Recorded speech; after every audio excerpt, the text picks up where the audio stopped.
back. Let's see, I'll get this off at a little angle. Let's get that straight right there. What we have here is a size 6/0. This will work 2/0, 1/0. I mean 4/0, 3/0, 5/0. I usually go at least 2 sizes, hook sizes when I do anything. And I like the 6 as the bigger one.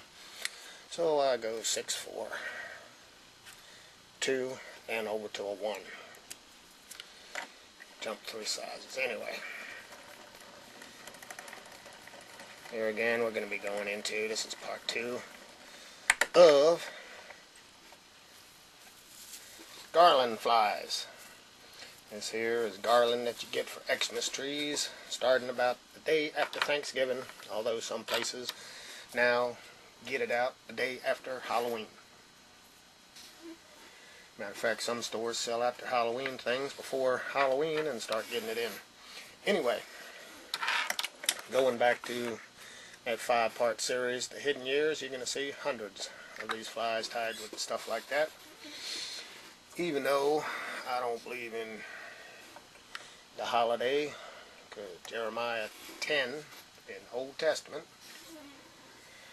580 some years before the birth of the Messiah, said do not cut down trees and decorate them with gold and silver. Anyway, we're also going to be using, I had to dig into my antique. This is blood turkey feathers, commonly called marabou.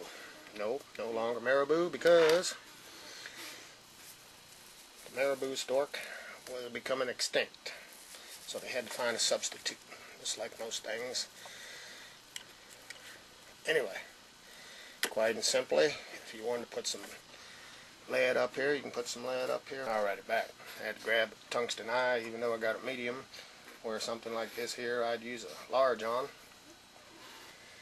I'm not totally against all the current materials that are out. I do use tungsten eyes, get them by the thousands. It's just here and there where I want to use them. Anyway, you could wrap lead around there if you want lead. You don't have to put anything under there if you don't want to put anything under there. Now, if you've seen the other one, you can see how you can make a shrimp pattern. This one here, all we're doing is making a nice fluffy body. You could run a tail material out here.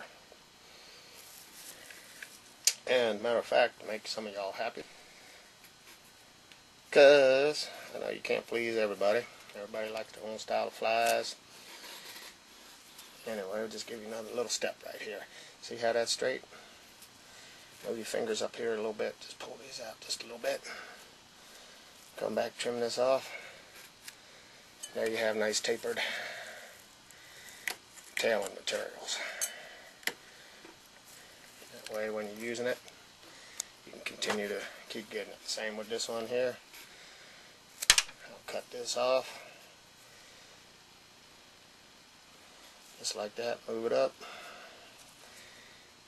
Then I'm going to snip it off, get it down in the trash bin, right under where I want it. This was hair that I got ready to list this week.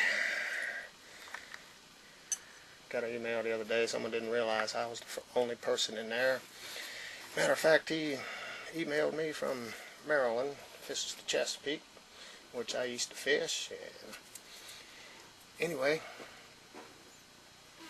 he's used to hurry up pace, get it done right now. He emailed me back and apologized and said he'd look around at the DNA flies and pick out what he wanted. Now we're going to go back in here. Got a little super glue to help hold that in, because like I said, a lot of those products are slick.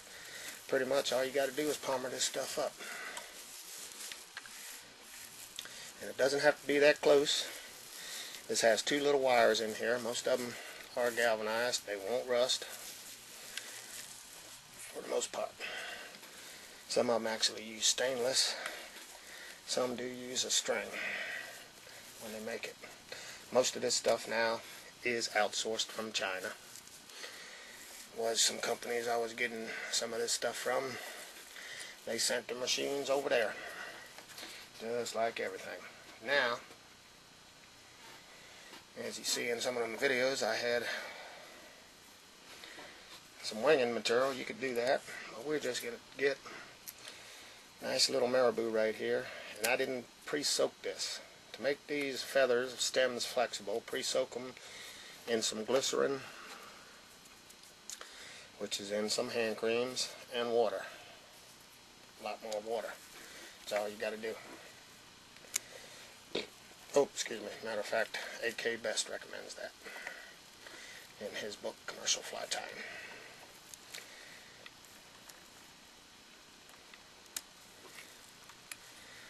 Now, I don't have my hackle pliers, but all we're going to do, use whatever colors you want. Just get 1 or 2 wraps. And here again, this would work for salmon flies. You can get sometimes this stuff down to about a 1/2 inch.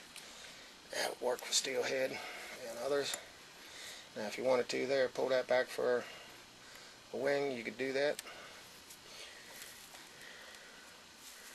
And you just form your head up.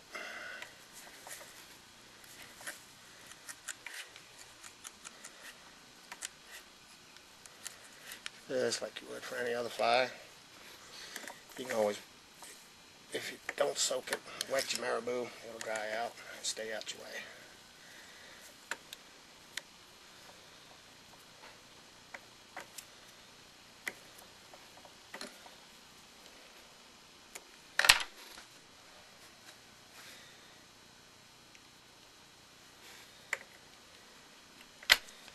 And once again, you can't heat this stuff. If you use any of my material, don't.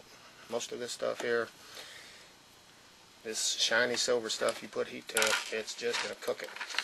And I did forget to put in tungsten eyes, but you can put tungsten eyes in there, and you don't need the marabou.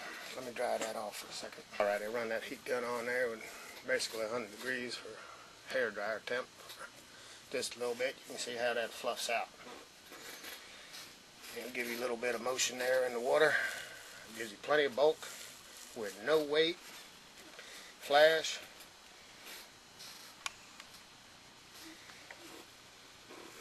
And the hydraulic action of that water actually pushes that back as you strip it, which gives it some pretty good motion there when you get in close.